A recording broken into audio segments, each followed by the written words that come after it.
गुरुजी ज़रा ये भी बताइए कि 2026 में, अब 2026 और उसके बाद लोगों को क्या-क्या देखना बाकी है? लोग कह रहे हैं कि भाई सुनामी आएगी, है ना?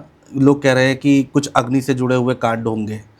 लोग बहुत सारी बातें पर कर रहे हैं। सुनामी कब आ गया किसको पता है? हुँ, आपद पड़िब बहुत किछि आवर भांगिब बेळु कहुछि आरते लोड़िबे धर्मना अंटः करी भज से जगुना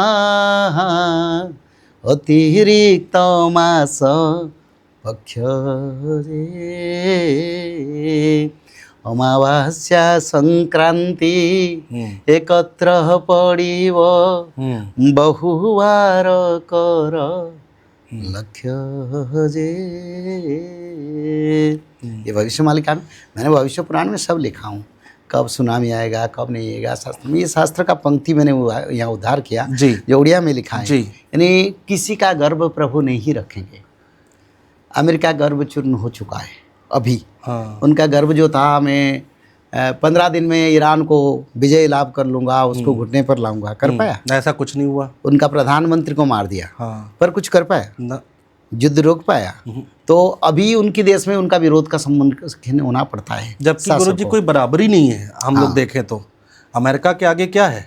अमेरिका तो बहुत शक्तिशाली है, दुनिया का सबसे शक्तिशाली देश है, लेकिन ऐसा कुछ हुआ नहीं, कुछ कर नहीं पाया, अब तक कुछ नहीं कर पाया।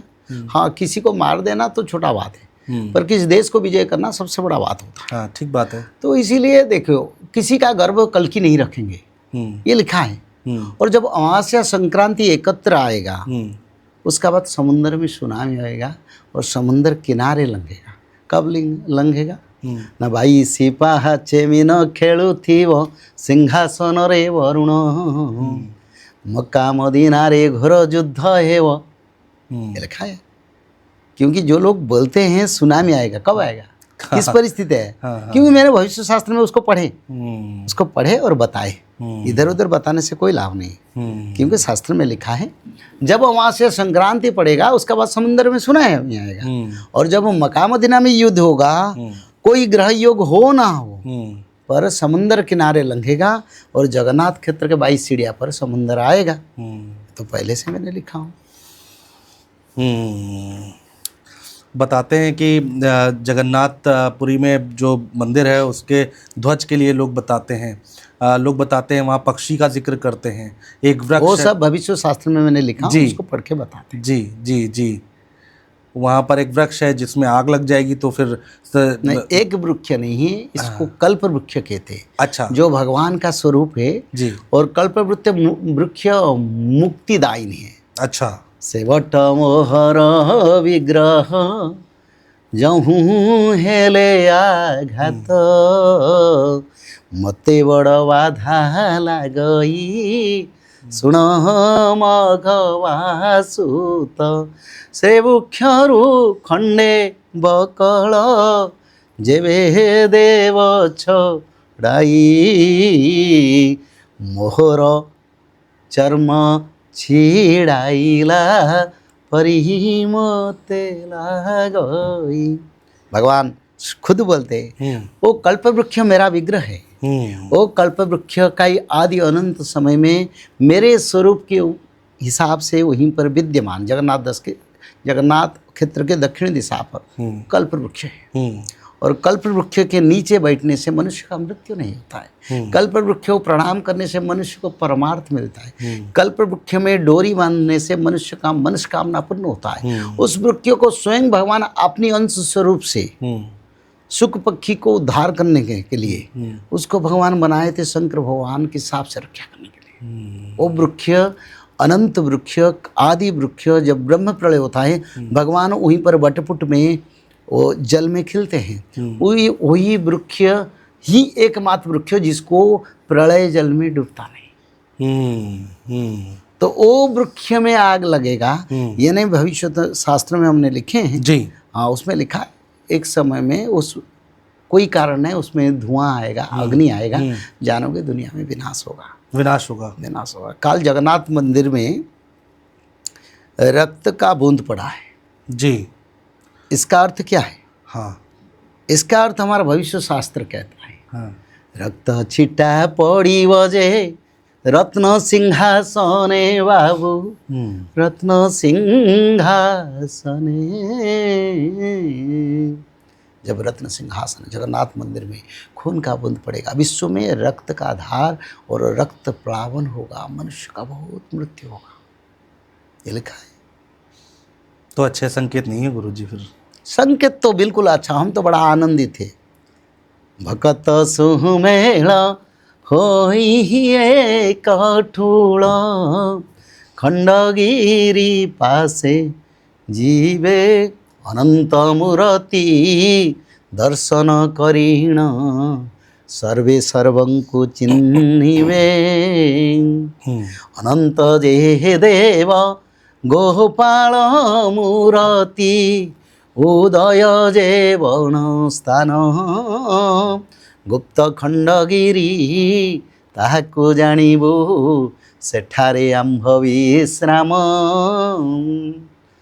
ये तो आनंद का समय है, भक्त लोगों का एकत्रीकरण होगा, भक्त लोग कल्की से मिलेंगे, संबल क्षेत्र पर कल्की को भक्तों और भगवान का मिलन होगा, ये शास्त्रों में लिखा है। इससे आनंद का समय और क्या हो सकता है? पाप का विनाश होगा, कलमुष का विनाश होगा, अनिति अन्याचार भ्रष्टाचार का विनाश होगा, समाप्त होगा हमेशा हमेशा। उससे बड़ा आनंद का समय और क्या हो सकता है? जब समय स्वयं ठाकुर जी आदि विष्णु सनातन आ रहे हैं। मनुष्य शासन हमने देखे, भगवान शासन आ रहे। अगर हम दुखी होंगे तो हमसे बड़ा पापी कौन होगा बेटा? हाँ ठीक बात है। ये तो सुख का समय है। हम तो कहते हैं प्रभु संसार भी नष्ट हो जाए, प्रभु धर्म रक्षा हो, और मनुष्य का जो पवित्र मानव का भक्तों का रक्षा हो। अभी तो भक्त सुरक्षित नहीं है, मानव सुरक्षित नहीं, प्रकृति सुरक्षित नहीं है, मनुष्य अपना मनमानी कर रहा है। तो इसको तो रक्षा करने वाला रखवाला आएंगे। अगर तारणहार नहीं आएंगे, ये परमाणु से कौन रोकेगा? ठीक बात ये जो विनाश आ रहा है कौन रखेगा? ये जरूरी है। आप देखिए पिता पुत्र का संपर्क नष्ट होगा, हाँ पति पत्नी का संपर्क आर्थिक आधार में रहेगा, ठीक बात है। बच्चे और संतान का परिवार पिता माता का संपर्क लेन देन में रहेगा, और त्याग किसी के पास नहीं है, और बहुत वृद्धाश्रम बन गया, गो हत्या बढ़ रहा है, जीव हत्या बढ़ रहा है, रात में जीव हत्या हो रहा है, दिन में हो रहा है, शराब लोगों का आदर्श बन गया। तो इसको तो कुछ जरूरी है, लगाम देना चाहिए। नहीं होगा तो आज धरती पर जो विनाश हो रहा है कारण क्या है? जी मनुष्यकृत पाप है। तो इस पाप को विनाश करने के लिए जो लिखा है, जदा जदाई धर्मस्य ग्लानिर्भवति सत्तमम, सत्तम यानी सत्य गुण को प्रतिष्ठा करने के लिए प्रभु आते हैं। तदात्मानं सुजाम्यहं परित्राणाय साधुनां विनाशाय च दुष्कृतं धर्म संस्थापनार्थाय संभवामि युगे युगे, ये लिखा है ना। दैत्या हिंसानुरक्ताश्च बध्याश्च सुरसोत्तमे राक्षसश्चापि लोकेस्मिन् जदत पश्यन्ति दारुणा। दारुण परिस्थिति है अभी। राक्षस लोग धरती को अपने पैर पर रख लिए, पावर को यूटिलाइज करने, मिस यूटिलाइज करने। जो बड़े बड़े इशू आप देखते हैं, बड़े बड़े परंपरा, एक फाइल आया था, क्या नहीं हो रहा है? ठीक बात है। तो राक्षसश्चापि लोकेस्मिन् जदत पश्यन्ति दारुणा तदाहम अवत्यार्यं गृहेषु शुभकर्मणा। यानी उसी समय में उधर जन्म होता हूँ, सारे संसार सर्व घर में शुभ कर्म करने के लिए प्रविष्टो मनुष्य देहे सर्वलोक प्रणमाम्यहम्। यानी मैं मनुष्य देह पर अवतार होता। कुछ लोग बोलते हैं, आज भी बोलते हैं, दिव्य शरीर में कल के आएंगे। शास्त्र के विचार उनको मालूम नहीं है। तो लिखे प्रविष्ट मनुष्य देहे सर्वलोक प्रणमाम्यहम्। सभी मेरे को, सर्वलोक यानी ये भूलोक नहीं, जो भूलोक भूवलोक सोलोक जनलोक तपलोक सत्यलोक और ये पाताल तड़ातल रसातल भूतल, ये सभी लोग मेरे को प्रणाम करेंगे।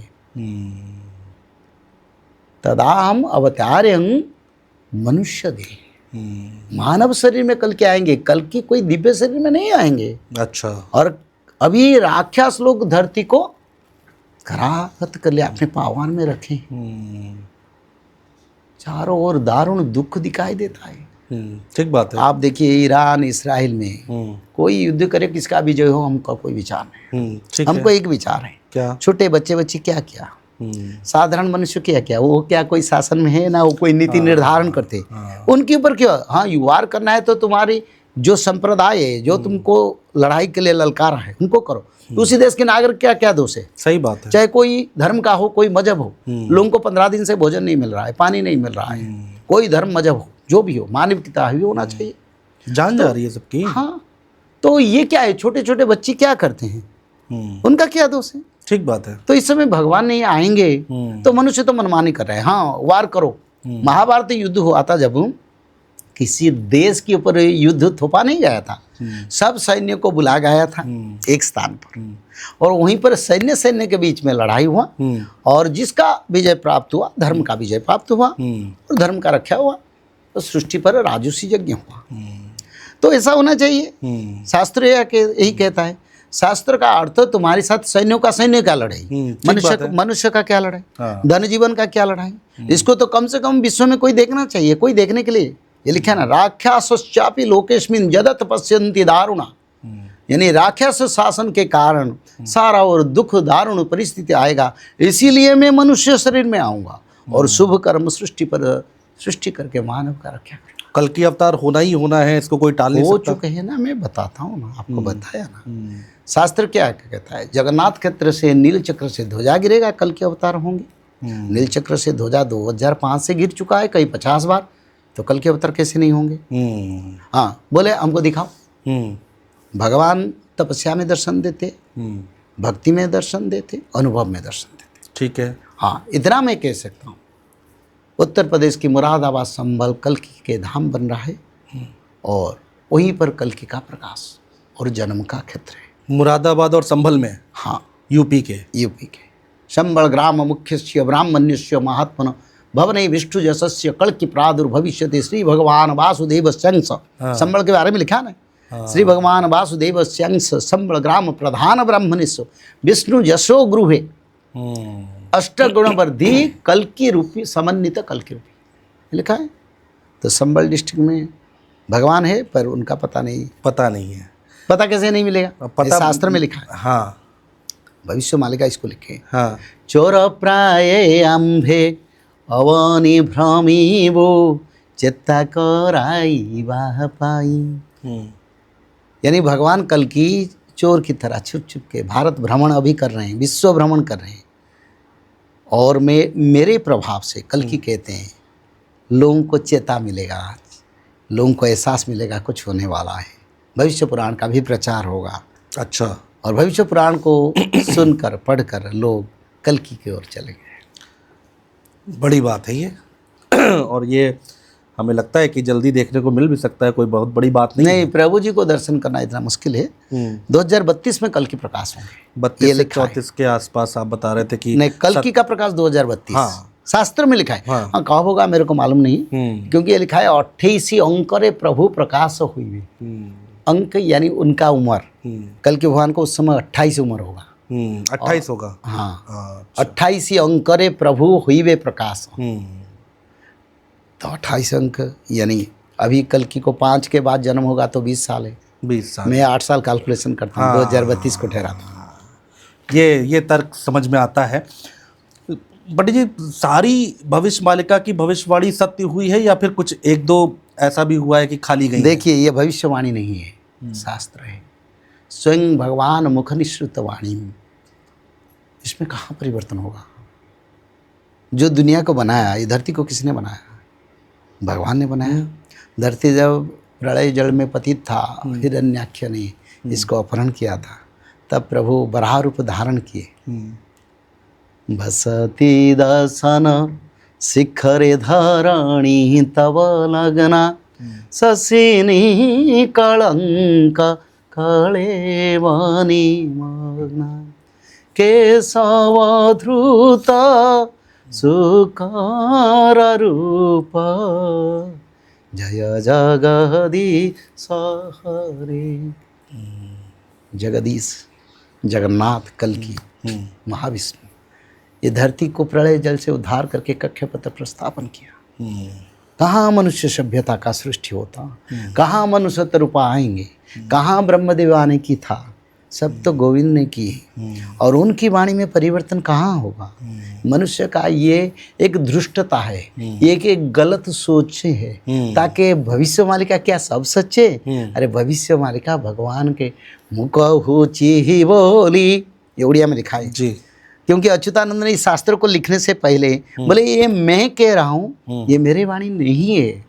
मुकहु ची बोली मोर वाक्यनु है, पूर्व खंजी छंती धाता कर्म वाम हेले कल्पनाग्रासी वह प्रकृति काटी वह चिता। बोले ये जो वाणी में लिख रहा हूँ, शास्त्र लिख रहा हूँ, ये मेरे वाणी नहीं है, ये भगवान ने बताया। भगवान ने आदि सत्य युग से उसको फाइनल किए। और जो मानव इसके ऊपर भेद रखेगा, द्वंद्व विचार करेगा और बोलेगा ये क्या सत्य है असत्य है, उनको पंचभूत प्रलय में उनका विनाश होगा। क्योंकि ये ब्रह्मवाणी उदयति यदि भानु पश्चिमे दिग् विभागे, प्रचलित जदि मेरु शीततांग जाति बन्ही, के नटलंते खड़वाक्यम सत जनानां कदाचित। अच्युतानंद ने इस श्लोक को लिखे। बोले सूर्य पश्चिम दिशा में जा सकते हैं, हाँ। मेरु प्रचलित हो सकता है, उत्तर मेरु दक्षिण दिशा में जा सकते हैं, दक्षिण उत्तर को जा सकते हैं, पर ये वाणी मेरा परिवर्तन नहीं होगा क्योंकि ये भगवान का वाणी है। तो इसमें सत्यता असत्यता क्या है, आप खुद पढ़िए ना वो पुस्तक, 2 भाग में उस पुस्तक को हमने रचना की है, पहला खंड और द्वितीय खंड है, और पूरा पढ़िए ना। इसमें एक भी शब्द, एक लेटर अगर गलत आएगा तो उसके लिए मैं सारा दुनिया के लिए क्षमा मांगने के लिए तैयार हूँ। बड़ी बात है। कुछ भी गलत नहीं है, एक अक्षर भी गलत नहीं है। कैसे हो ठाकुर जी जो सत्य का प्रतीक है, उनकी वाणी में कहाँ गलत आएगा। कोई मनुष्य का द्वारा कभी शास्त्र का रचना हुआ? नहीं, सब भगवान ने रचना की है, मनुष्य इनको युग युगांतर डिकोड किया। हाँ, कोई साधु रूप में, संत रूप में, और भगवान की विचारधारा में कोई भक्त रूप में उस शास्त्र का पुनरुद्धार। अच्छा, कहते हैं कि उसमें ये भी लिखा है कि भाई 2 सूरज दिखाई देंगे आसमान में। बहुत सारी ऐसी बातें हैं पंडित जी जो परेशान करने वाली हैं। आपको क्या लगता है? तो उसको मैंने लिखा हूँ भविष्य शास्त्र में, उसको पढ़ के तो बताते हैं जी, नहीं तो किसी को क्या पता है। इसके सिवा कोई शास्त्र है? वही शास्त्र भविष्य शास्त्र हम पढ़ेंगे तो लिखा है ना, मैं लिखा हूँ 12 सूर्य का उदय होगा, 2 सूर्य का उदय, पर सूर्य वो नहीं है, कई नक्षत्र धरती के करीब होंगे, वो दृश्यमान रात 12 बजे, रात 3 बजे होंगे, लोग डर जाएंगे, बोले क्या सूर्य उदय हो गया, कहाँ से सूर्य आए, पर सूर्य का टाइम क्या बदल गया, अभी तो टाइम इतना है। तो ऐसे समय आएगा, वो अंतिम समय में आएगा, वो समय नहीं है, वो अंतिम समय में। पंडित जी, कुछ समय बहुत तेजी से भाग रहा है क्या? ऐसा भी है क्या? इसको मैंने भी भविष्य शास्त्र में लिखा है, लोगों का मेमोरी शक्ति नहीं रहेगा, स्मरण शक्ति नहीं रहेगा और समय भागेगा। आप देखिए, हमारी बचपन का बात, मेरे को करीब 60 साल हो गए जी, तो हमारी बचपन का बात, हम सुबह निकल के कॉलेज से फिर पढ़ के जब घर को रिटर्न कर रहे थे, तब भी सूर्य अस्त नहीं होते, और खाते पीते फिर कुछ समय खेलने के लिए जाते थे, खेलने मैदान को बच्चों के साथ, फिर उसका बाद शाम होता था। आज जैसे समय दौड़ रहा है, तो ये लोग नहीं जान पाते, घंटा भी इनके साथ दौड़ रहा है। हाँ। इसलिए क्यों हुआ? हाँ। उसका निदान किसके पास है? हमारे पास है। मैं बताता हूँ। बताइए। इसका कारण मनुष्य का पाप बढ़ गया, आयु कम हो गया, और समय भी भगवान कम कर दिया। अच्छा। और समय दौड़ता है क्योंकि पाप के कारण। हाँ। और कोई कारण नहीं। हम लोग वही अभी जैसे इसकी चर्चा भी कर रहे थे कि अभी तो नया साल आया था और मार्च भी आ गया इतनी जल्दी, तो ये एहसास होने लगा है लोगों को कि समय बहुत तेज़ी के साथ भाग रहा है, और कई लोग इसकी चर्चा भी करते हैं। खैर, आप जैसा कि बता रहे हैं कि बहुत सारे लोग हैं जो आपकी बातों को पढ़ के, आपकी किताब को पढ़ के ही भविष्यवाणी कर रहे हैं, और कुछ है नहीं। बहुत सारी बात लिखी गई है भविष्य मालिका में, ऐसी बीमारी की बात कही गई है जो दवा से ठीक नहीं होगी। हमने देखा था कोविड आया था, ऐसा कोविड के बारे में पहले से हमारी पीछे प्रचार था। हाँ। और मैंने भी यूट्यूब चैनल में बताया था जी, अनजान बीमारी आएगा, लोग परेशानी होगी, दवाई काम नहीं करेगा, उसका कोई इलाज नहीं रहेगा, ऐसे बीमारी आएगा, अनजान बीमारी, जो बीमारी धरती पर कभी नहीं आएगी। और भी 64 प्रकार का बीमारी आएगा, और भी आएगा। हाँ, बिल्कुल आएगा। लोग धर्म को बुझ रहे हैं, लोग समझ रहे हैं धर्म की परिभाषा, शास्त्रों को तर्जमा करने की किसने अधिकार दिए भविष्य शास्त्र को? बस मानो, उसको अनुसरण करो, उसका प्रचार करो, मानव का कल्याण करो। उसके ऊपर डिस्कशन करना, बहस करना किसी का अधिकार नहीं, क्योंकि ये शास्त्र ब्रह्मवाणी है। तो मनुष्य लोग धर्म को नहीं समझा। आज मिडिल ईस्ट में वार हो रहा है, ईरान हो, इजराइल हो, किसी देश में या जहाँ भी वार हो रहा है, उसमें मानव सभ्यता का खेती होता है। हम लोग बैठ के देख रहे हैं, मजा ले रहे हैं, पर हमारे ऊपर जब टूटेगा, कभी सोचे हैं वो लोग क्यों भोग रहे हैं? मैं भविष्य शास्त्र में और मैं कई पॉडकास्टिंग में बताया था, मिड ईस्ट में धर्म संस्थापना शुरू होगा। आप देखेंगे मेरा पिछला वीडियो और 2-4 साल का पहले। मिड ईस्ट में, बोले मिड ईस्ट में क्यों होगा? मैं बोला ज़्यादा गो हत्या हो रहा है, इसी कारण पहले उनका सीरियल पड़ेगा। ज़्यादा जीव हत्या हो रहा है, ज़्यादा सुख संभोग हो रहा है, जो नियति के विरुद्ध है।